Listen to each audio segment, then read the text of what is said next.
নমস্কার বন্ধুরা, কেমন আছেন সবাই? চলে এলাম আজকে আরেকটি নতুন বর্ণমালার ভিডিও নিয়ে, বাংলা ব্যঞ্জন বর্ণের ভিডিও।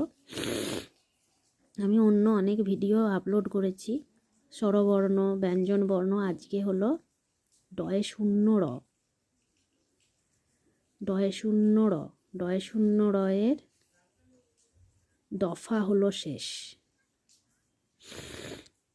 হয় হাসি মুখটি দেখতে বেশ, ডয়ে শূন্য রয়ের দফা হলো শেষ।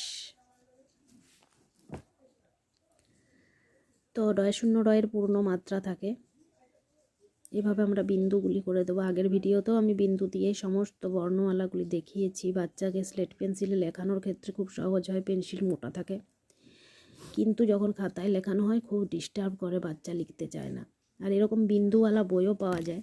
বইয়ে লিখিয়ে কি হয়, একবার লিখিয়ে আবার দ্বিতীয়বার মুছে মুছে মুছে মুছে যখন লেখাবেন, বইটি কিন্তু ছিঁড়ে যায়, বাচ্চাও লিখতে চাইবে না, অস্পষ্ট হয়ে যাবে। আমরা কি করব, একটু কষ্ট করে খাতার মধ্যে এরকম ডট দিয়ে এভাবে লিখে দেবো। আর ড লেখাটা খুব সহজ হবে, কারণ ড তো আগে শিখেছে, শুধুমাত্র বিন্দুটাই এক্সট্রা যোগ হয়েছে। আর হর্ষ ও দীর্ঘের ক্ষেত্রেও তো আমরা ড লিখেই মাথার মধ্যে এভাবে টিকি চড়িয়ে দেওয়া হয় এভাবে। তো সেই জন্য বাচ্চা এই ডটা শিখতে পারবে। গলার অবস্থা খুবই খারাপ, যদি ভিডিওটি শুনতে খারাপ লাগে অবশ্যই মার্জনা করবেন। এই তো হয়ে গেল ড। বলে দিতে হবে এই লাইনে, বাংলা রুল টানা খাতায় এই লাইনে লেখা হয়, পরের লাইনটি গ্যাপ থাকে, দ্বিতীয় এই লাইনে আবারও লেখা হয়। তো যাই হোক, এবারে লিখব পূর্ণমাত্রা দিয়ে ডয়ে শূন্য র, ডয়ে শূন্য র, ডয়ে শূন্য রয়ের দফা হলো শেষ।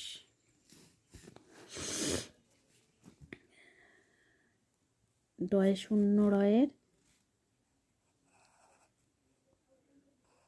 দফা হলো শেষ। ডয়ে শূন্য রয়ের দফা হলো শেষ। তো প্রথমে এরকম লিখবে বাচ্চারা একটু বড় করে, তারপর খাতার মধ্যে এভাবে ওরা লিখতে পেরে যাবে। ভিডিওটা এই পর্যন্তই। যদি ভালো লাগে অবশ্যই লাইক করবেন, শেয়ার করবেন, আমার চ্যানেলটিকে সাবস্ক্রাইব করবেন, আর এইভাবে আমার পাশে থাকবেন।